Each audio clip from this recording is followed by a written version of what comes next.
来讲政治新闻，国民党主席要改选啊！伫这个关键的时刻，现任的党主席朱立伦伫昨颁发这个中评会主席团的主席聘书，和见到那领袖赵少康，都和外界又讲感谢朱立伦伊来出来选这个党主席。针对这点，赵少康亲身有回应，伊讲若是罗秀燕、朱立伦、霍良斌拢无要参选，伫不得已情形下，伊会考虑。今天问我你到底选不选？我只跟各位讲，我不排除。 但是我还没决定。见到那带头赵少康无排除参选党主席，向互关注议员拢是为这张相片。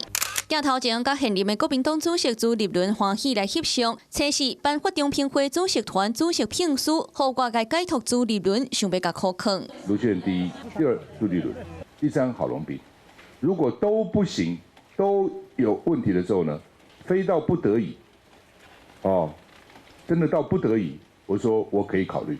那问题是我们还是没有资格嘛，没有中评委啊。